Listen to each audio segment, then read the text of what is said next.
Let's suppose you are sharing your screen over a Zoom call, or you are sharing your screen via any other medium, or maybe you are recording a tutorial video and you have some sensitive information that you don't want user to see that particular information, but you need to share your screen. So let me show you a really cool tricks without deleting this data or without hard coding this data with some other values. And in that way you can keep your Power Query or any other resources intact without manually changing this API key or other information. So if you look at this, then you can see that I have an API key, and if I want to hide this because I'm recording this tutorial video or maybe I'm sharing my screen and I don't want to share that particular information, what I need to do, I just need to go into this cell, or you can select multiple cell if you want, but let's select this cell and then go into the home tab,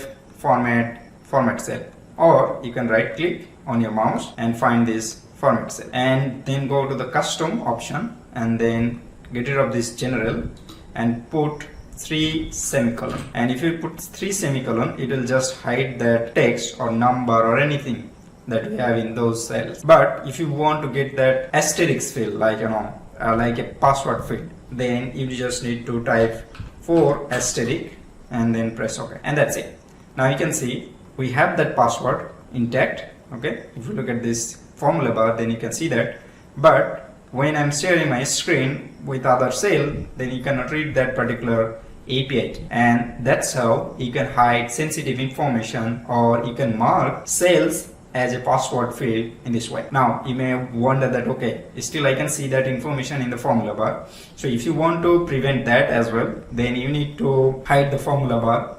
That's one way. So to do that, you just need to go into the view tab, click on the formula bar, and you can see that I don't have that formula bar anymore, and now user cannot see that API key anymore. And that's it. If you found this video helpful, consider subscribing and sharing this video with others.